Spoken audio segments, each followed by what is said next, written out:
So yes, without wasting too much time, I read a study which said the effect of 1 cup of coffee, the caffeine it has in it, lasts for about 2 hours and 13 minutes.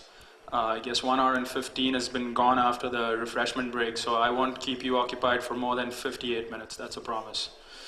Also, the more interesting stuff, I have some giveaways here, so I encourage you guys to ask intelligent questions like you always do, and I'm going to pose some questions, hopefully you guys answer them, and there's some giveaways here for good answers like you always give.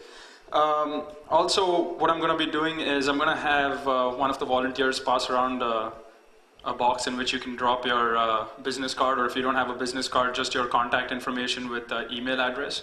And at the end of my talk, I'm going to do a raffle, and if you need incentive, there's an iPod for the winner of that raffle. So hopefully that gets you guys charged up more than my talk. I know it will.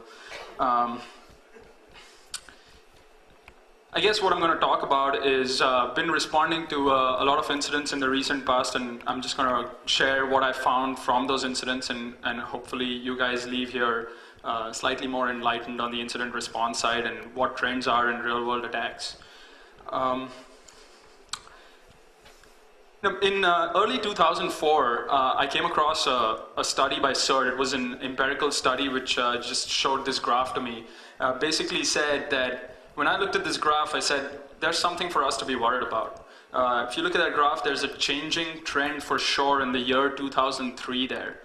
Right until 2002, what you see is the number of reported incidents, the ones reported to the CERT Coordination Center in Pittsburgh, Pennsylvania, are actually quite in sync with the number of vulnerabilities being issued by vendors. Kind of made sense. Someone issued a vulnerability.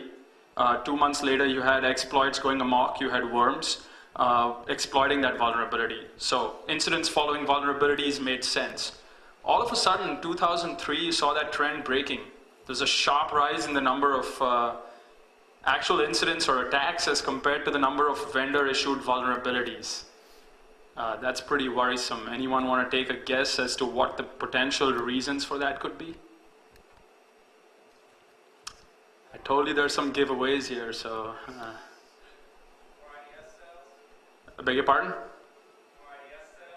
More Well, I guess that's a pretty innovative answer there by Dave, so I'm going to give him something for that innovative answer. Here you go. Okay, hopefully I get this right. Got it. No. More IDS sales, huh? Any other reasons you guys can think of? Innovative answers like that will get another stress ball.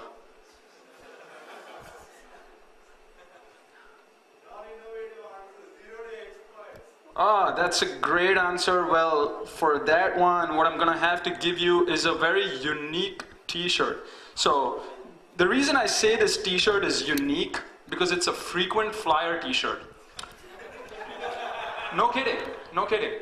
It was manufactured in a country right next to yours, in Thailand. It was imported into the United States, so it flew 10,000 miles, half across the globe. And then I bought it there, and I flew it back 10,000 miles. So it's a frequent flyer t-shirt. I'm going to leave it here, you can pick it up. Novelty. Any other reasons? So what Nish said there was 0-day attacks. What he meant by that is attacks are exploiting vulnerabilities before vendors knew about them or before vendors actually issued advisories for them. So obviously that's going to break the correlation between someone actually coming out and they're saying, hey, there's a vulnerability in blah, blah, blah service, in blah, blah, blah operating system manufactured in Redmond. So 0-day attacks definitely contributed to that sharp rise. Anything else anyone can think of? Come on, guys. You guys, I know the caffeine should still be working. Yes. Automated attacks, absolutely. That kind of ties back to what Dave was talking about. Self-propagating worms is definitely on the rise, and we've been seeing that a lot of incidents. For example, going back to what he said, and I'll give you your giveaway for that. I won't forget that one. In February of this year, I was responding to an incident where the client was actually hacked by an attack that exploited the BrightStore ArcServe backup service buffer overflow. What was interesting was the vulnerability was released on a certain day. I believe it was the 19th of February of this year, and I was actually at the client side responding to a worm exploiting that vulnerability on the 21st of February. Believe it or not, 2 days later, there was a worm running amok at a web hosting provider in the United States. And actually, I was pretty grateful that it was a known vulnerability. We've been responding to incidents where, like Nish brought up the issue, there's 0-day attacks, so you don't even know what you're going up against when you're in there. Whoa, yeah, I'm bad at it, sorry. So I guess moving ahead, I got some good answers there. The reason for that sharp rise, 0-day attack, IDS sales, and also self-propagating worms. I have a couple of other reasons which I thought about. Complete different genre of attacks, rise in end-user attacks. Till about 2002, 2003, we really didn't see attackers going after end users. What you saw was they wanted to target servers, go after the servers, bring the servers down, or compromise customer databases. Now attackers are actually going after end users, and I'm going to actually talk through a couple of case studies which I've responded to in the real world, which have actually been attacks against end users. Also, like I said, like he brought up the point, easier to write exploits and worms, so that window between which a vulnerability is released and it's exploited is shrinking. It's kind of become negative most of the time these days. So what you come across is a lot of unpatched systems for those vulnerabilities. And obviously, not to forget, attacks against custom web applications, they don't really rely on any vendor-issued vulnerabilities. They're SQL injection attacks, cross-site scripting attacks that go against custom web applications. But like I said, through this talk, I'm going to focus on incidents that I responded to targeting end users. So just to repeat why we're here is because attackers are changing the way they operate, and end users are at higher risk, and it's become a finger-pointing game at this point. For example, users of banking applications are these attacks from hitting us.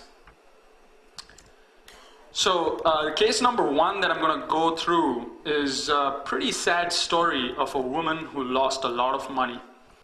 In May of 2004, we were actually contracted by a district attorney in the United States to support the case of a woman who had lost, in 3 different transactions, $50,000 transferred potentially out of her online banking account. It started off with $20,000 gone. She notified the bank of those funds being gone. Guess what the bank did? The bank said, hey, we need to change your credentials. Seems like someone got a hold of your credentials. Next day, another $20,000 gone. That's after her credentials had been changed. At this point, she filed a civil complaint against the bank and said, I've lost $40,000. I need the bank to pay me back. Well, that was not going to happen, but instead what was going to happen was the bank was going to spend $150,000 on scrubbing the network to prove that they were clean. And in the meantime, that poor lady lost another $10,000. So $50,000 were gone in 3 days from that lady's online banking account. Obviously the bank came out clean saying it's not really us, so how could on the end user's PC? So my prime suspect there was on scrubbing the network to prove that they were clean. And in the meantime, that poor lady lost another $10,000. So $50,000 were gone in 3 days from that lady's online banking account. Obviously the bank came out clean saying it's not really us, so how could the victim lose her credentials? Obviously, we thought that it was an end user attack, and we requested that we perform a forensics analysis on the end user's PC. So my prime suspect there was the web browser, Internet Explorer. I beg your pardon, Explorer.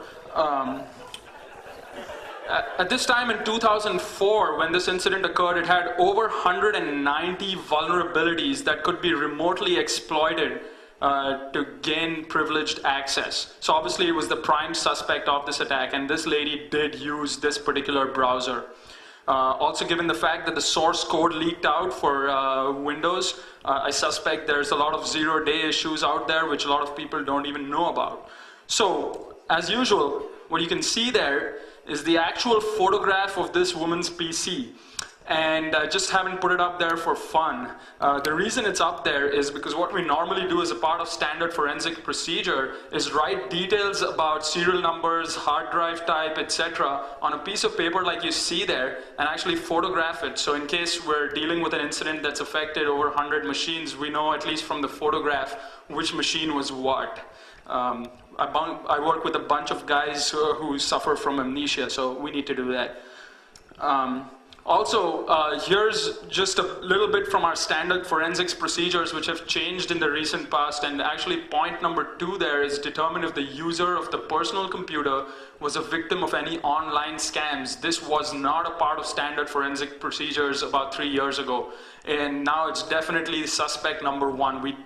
First thing we want to look at is, was it a Trojan, was it an online scam, was she a victim of phishing attacks, farming attacks, etc. That's become part of standard procedures. That's a hard drive. So basically when we started analyzing her hard disk, what we had in mind was just a target date as a clue. We knew about when she had actually lost those credentials, and that was pretty much it. So we started off with that target day and time, and we started looking at her system. Now, for those of you who've ever performed any sort of forensic analysis in a computer system, you know for a fact that the first, I would say, a couple of hours are what we call the gel-in phase. Just try to get an understanding of what's sitting out there on the file system, get a better understanding of the whole system. It's not really looking for specifics at that point. And once you kind of get familiar with what's out there, then you start looking for specifics. This case was a bit of an anomaly, and a good anomaly. What happened was, within the first 5 minutes of that gel-in phase, what we observed was a pretty weird-looking file as by its name. We saw a file there called sdsini.ini, and what we had done at that point was just sorted by the date on which the hack had occurred potentially, which was in May 2004, started going backwards, looking through the file creation times in May and in April. And then we came across this file. Now, I don't know if you guys have heard of a file named like that, but I never saw a file called ini.ini in my life. So obviously that kind of got us thinking, and we wanted to have a closer look at this file. Well, when we had a closer look at this file, what we saw in the file was pretty interesting. Can anyone tell me what that looks like?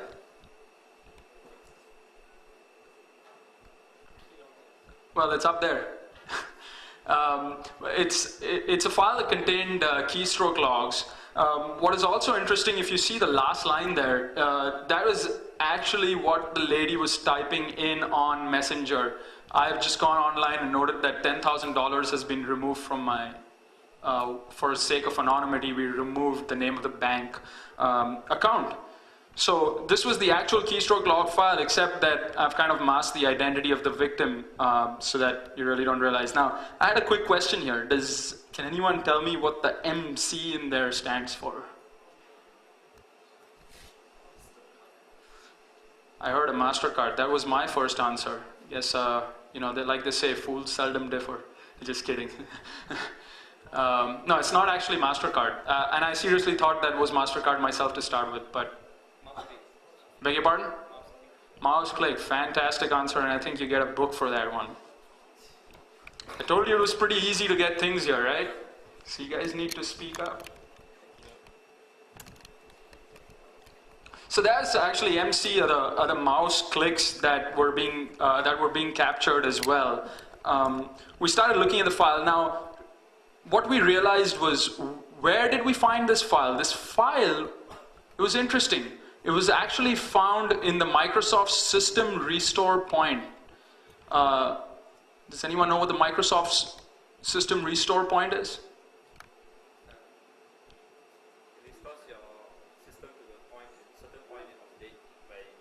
Right, it basically, he's getting greedy to a known state, so it takes a snapshot of your system periodically. And normal forensics procedures, for most forensics examiners, they don't really look at the Microsoft System Restore Points. But we found this weirdly named file, the ini.ini file, sitting in the Microsoft System Restore Points.